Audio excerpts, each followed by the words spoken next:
When is the last time you saw someone run a red light in their vehicle? Well, maybe today, because it happens more than you might think. A deadly crash has been caused by people running red lights more often than not. It has just hit a 10-year high, according to AAA, and Colorado has the 6th highest rate of deaths caused by cars running red lights in the country. So here to discuss how to prevent this is our AAA automotive expert, Skylar McKinley. Thank you so much for being here.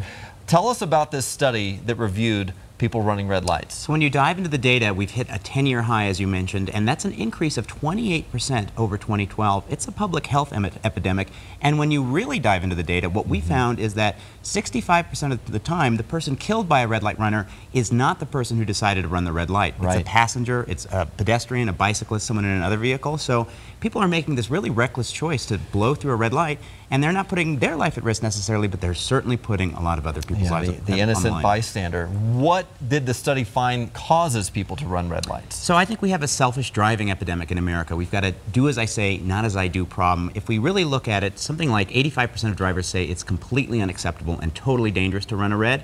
1 in 3 say they've done it in the past month. And this really extends to distraction, to not paying attention to the road, to being reckless and just blowing through red lights. Yeah. Everybody's in a hurry to get somewhere. How can we address some of these issues? The number one way to stop doing this is to just stop doing it, right? Drivers should just know this is a selfish choice. What if it was my life? But beyond that, if you're a driver or a pedestrian or bicyclist, you've got to really be aware. So as another driver, wait a second when your light turns green to go through, because chances are good someone might be running it. As a pedestrian, as a bicyclist, always make eye contact with the driver before you walk in front of the cars.